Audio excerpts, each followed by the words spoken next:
नमस्कार, तुमच्या सगळ्यांचं स्वागत आहे आपल्या यूट्यूब चॅनलवरती. आणि आज आपण बघणार आहोत VMS LM क्लासिक या लॅमिनेशन मशीनचा रिव्ह्यू. चला तर मग सुरू करूया. हे मशीन मी 2 ते 3 वर्षांपूर्वी ॲमेझॉनवरून खरेदी केलं होतं.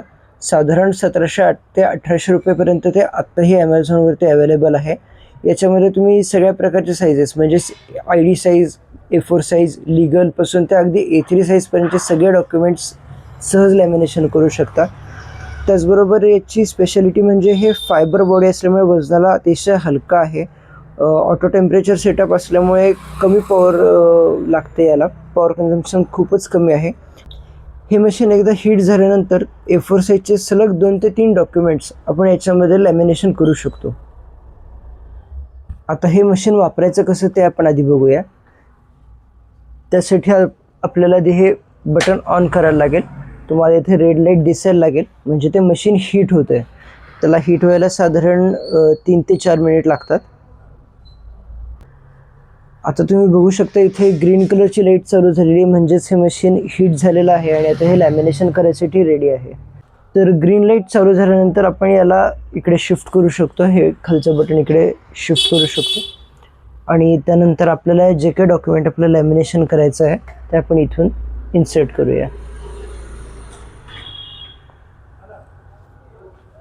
छोट्या साईजचे डॉक्युमेंट असतील तर आपण एका वेळी 2 पण लॅमिनेशन करू शकतो.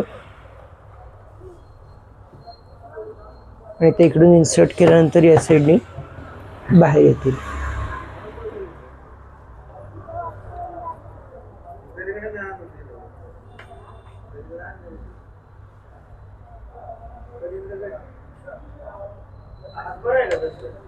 या साईडनी डॉक्युमेंट बाहेर आल्यानंतर परत एकदा त्याला फ्लिप करून आपण अजून एकदा लॅमिनेशनसाठी टाकूया. त्यामध्ये छोट्या साईजचे जर डॉक्युमेंट्स असतील किंवा पेपर फोल्ड केला असेल तर तो एका सेशनमध्ये लॅमिनेशन व्यवस्थित होत नाही. त्यामुळे आपल्याला हे असं फ्लिप करून टाकायला लागतं. आणि आता तुम्ही बघू शकता की याचं व्यवस्थित लॅमिनेशन झालेलं आहे. गरम आहे थोडीशी कॉपी, पण हे अशा पद्धतीने लॅमिनेशन व्यवस्थित झालेलं आहे. कुठेही बबल राहणार नाही, काही नाही, अगदी व्यवस्थित लॅमिनेशन होईल. लॅमिनेशन कंप्लीट झाल्यानंतर तुम्हाला हे स्विच मध्ये शिफ्ट करायचं आहे, म्हणजे ते स्विच ऑफ होऊन जाईल.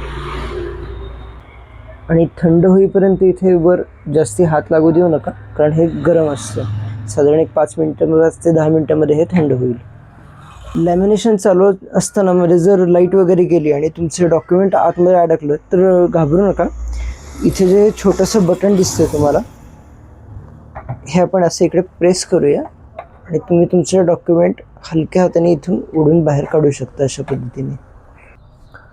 जर तुम्ही आत अडकलेलं डॉक्युमेंट फोर्सफुली काढायचा प्रयत्न केला हे बटन न दाबता, तर तुमचं डॉक्युमेंटही फाटू शकतं किंवा याचे जे इंटरनल पार्ट्स असतात आतले पण डॅमेज होऊ शकतात. म्हणून बेटर ऑप्शन आहे की तुम्ही हे बटन प्रेस करा आणि तुमचे डॉक्युमेंट सहज ओढून बाहेर काढता येईल तुम्हाला. याच्यामध्ये तुम्ही 80 ते 125 मायक्रॉन्सपर्यंतचे लॅमिनेशन शीट्स वापरू शकता. मी आत्ता जे वापरतोय ते केंट कंपनीचं आहे, A4 साईजचं आहे. ही पण 125 मायक्रॉन्सचंच आहे लॅमिनेशन शीट्स. आणि जे ID साईजसाठी म्हणजे आपल्या आधार कार्ड, पॅन कार्डसाठी वापरलं जातं ते सुद्धा केंटचंच आहे, 125 मायक्रॉन्सचं आहे. ID साईजचे जे लॅमिनेशन शीट्स आहेत ते साधारण 70 रुपयेपर्यंत तुम्हाला मार्केटमध्ये एक बॉक्स मिळून जातो. या एका पॅकेटमध्ये साधारण 100 लॅमिनेशन शीट्स असतात.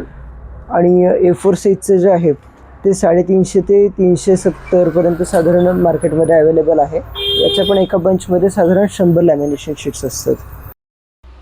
तुम्हाला आजचा व्हिडिओ जर आवडला असेल तर मला कमेंट्स बॉक्समध्ये कमेंट्स करून नक्कीच सांगा. तुमचे जर काही नवीन आयडियाज असतील, सजेशन्स असतील तर तेही माझ्याबरोबर शेअर करा.